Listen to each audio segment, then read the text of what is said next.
wetu, tujitoe wenyewe, tusimame pamoja kulinda uhuru na umoja wetu.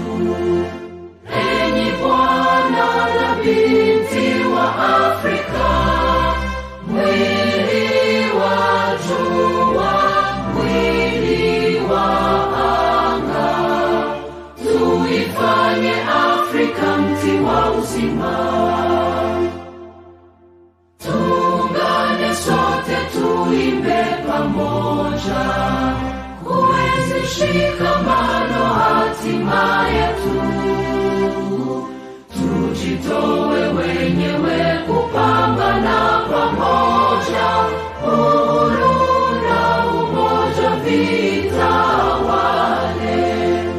Enyi Bwana na binti wa Afrika, mwili wa jua, mwili wa anga, tuifanye Afrika mti wa uzima. Tuungane sote na tujibidishe kutoa kilicho bora kwa Afrika, chimbuko la wanadamu, chemchemi ya utamaduni, tumaini letu wakati wa mafarakano.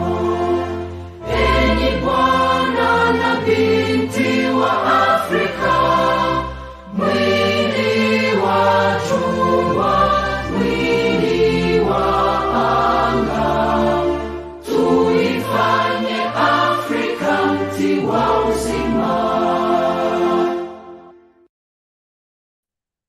Today we talk about Djibouti. This is Humanist TV Africa, and my name is Kato Mukasa. In the studio is James Bongoli to do the production. Humanist TV Africa is a registered non-government organization. We are registered to do media work, but of course to promote human rights, progress, development, and highlight key issues that actually put people behind the poverty line, and of course inspire them to get out of poverty. Today, I want to encourage you to please subscribe to our YouTube channel, Facebook, TikTok, and of course website. Our name is Humanist TV Africa on website, Facebook, TikTok, YouTube, and everywhere. Our name is Humanist TV Africa. Please subscribe and follow, like, share, comment, and be part of progress. Today, we're going to be talking about country profiles, and specifically Djibouti, one of the smallest countries in the world, 223,000 square kilometers, and of course, as small as New Jersey. If you're in the US and you look at states in the US, New Jersey, the size of New Jersey is equivalent to the size of a big country or a small country in Africa called Djibouti. Let us talk about Djibouti very briefly. It's a country with less than, with about 1 million people only. A country with about 1 million people only. A country formerly occupied and ruled by the French. Now, this is the map of Djibouti. Djibouti, when you look at the map, basically you're going to see that Djibouti is in between countries such as, of course, you see the Red Sea.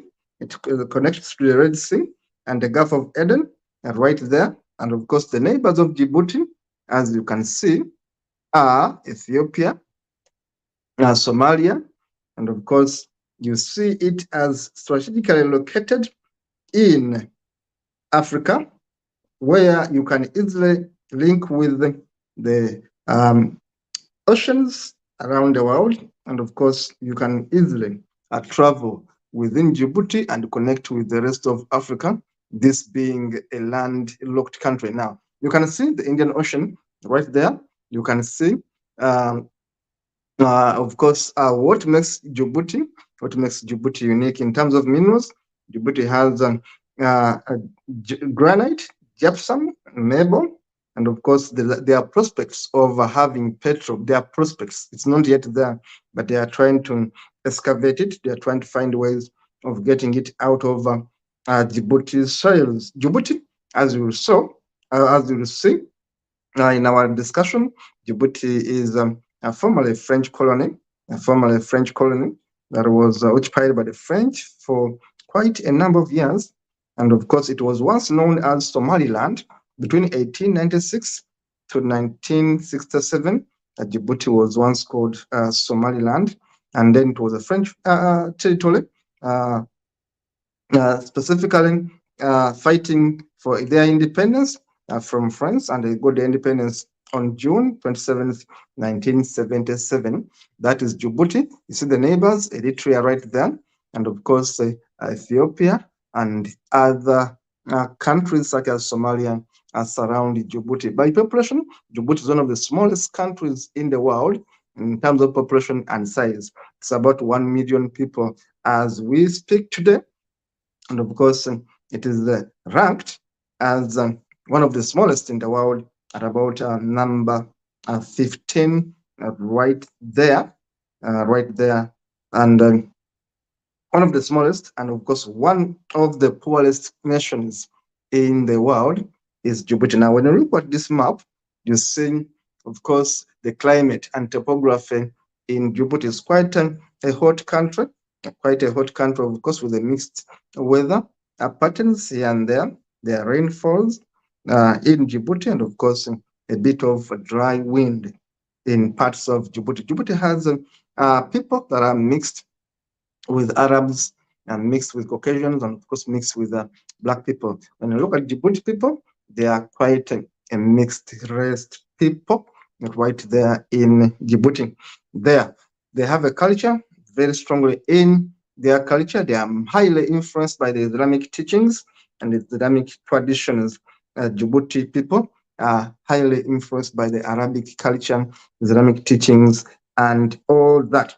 Now, Djibouti as a country, as I've told you, is strategically located, connecting the Red Sea and the Gulf of Aden, and their economy basically is much of the service sector. They are more known for their transit ports in the region, international transshipments, and the fueling center for the region right there. I've told you Djibouti is a mixed race country. There are many Europeans there, there are many Arabic people there, and of course Africans there. People are really mixed in Djibouti. It's a very small country, as you can see. Population by 2022 was 1,120,000 people right there. Population growth is so small in Djibouti, and of course, age dependence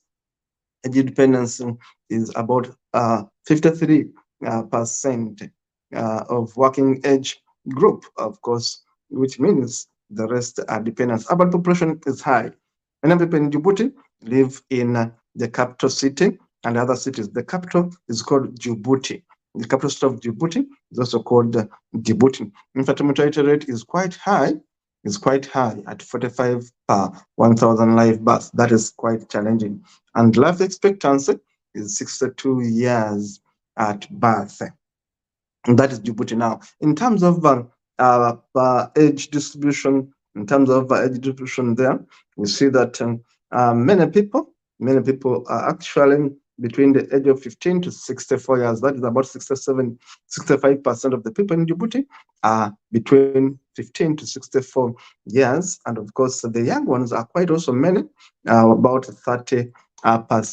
And the aged ones, above 65 years, are only 4%. So we can see that the biggest population of Djibouti are young people. Djibouti doesn't produce electricity per se, doesn't, of course, export electricity right there.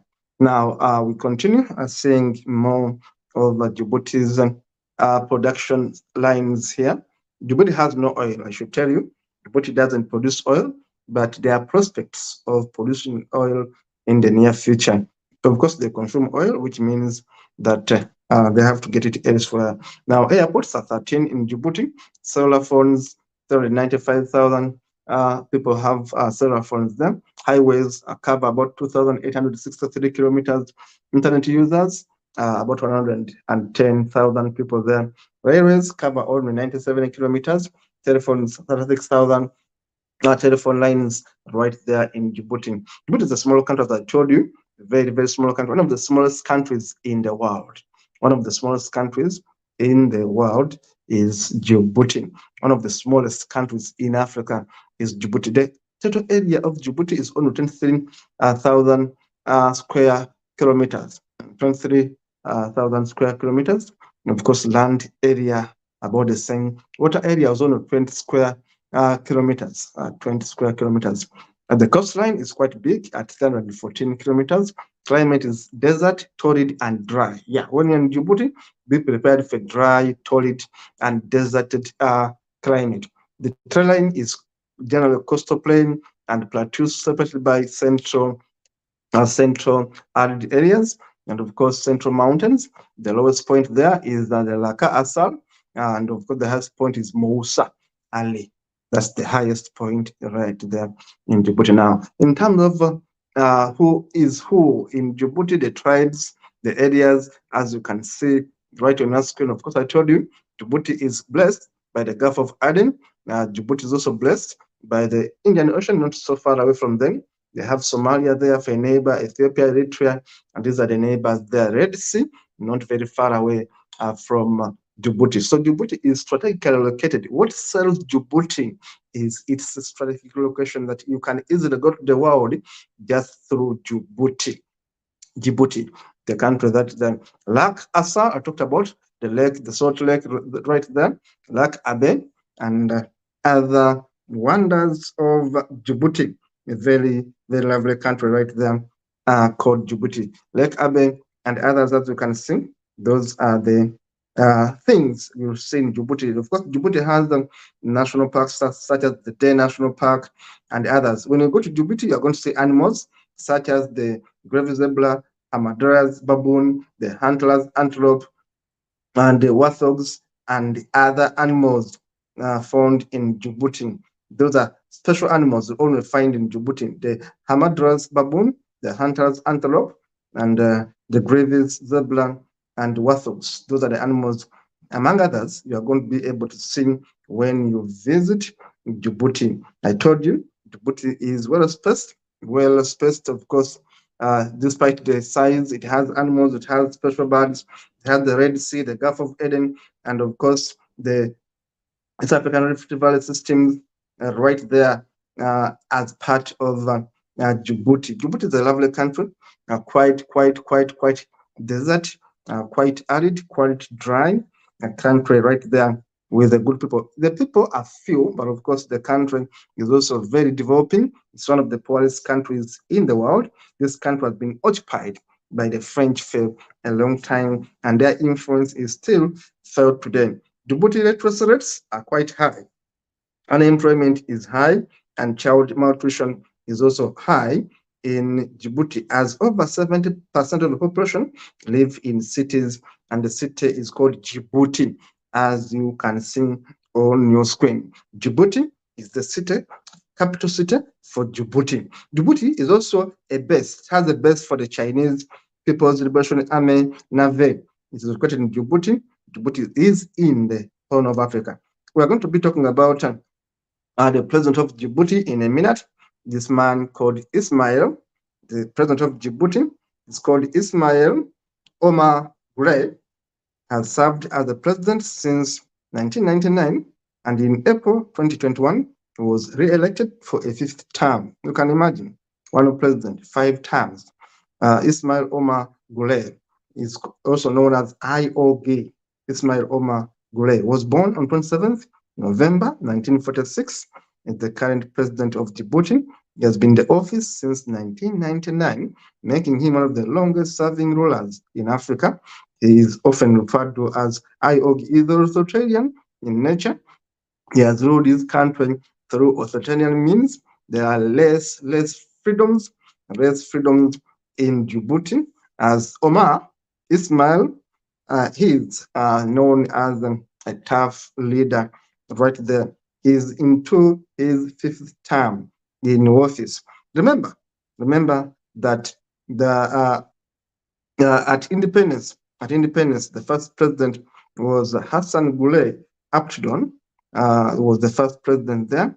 He became a president in June 27th, 1977, and later on we saw other changes coming in as other leaders took power until when Ismail became the leader in 1999 and has been at the helm of Djibouti since then, ruling this small country, the country with less mineral resources, Djibouti, but with so much potential because it has ports that connect it to the world. When you are in Djibouti, you are able to go to much of the world just in Djibouti because Djibouti is strategically connected, located in the Horn of Africa. Remember the Red Sea, the Gulf of Eden, and all these. So Djibouti has all these kind of locations, the waters, the whatever. You can simply locate anywhere, just based in Djibouti. It makes it a very lucrative country because of the transport system, because of the location, which we call strategic location. That's why the Chinese are already building their naval base right there.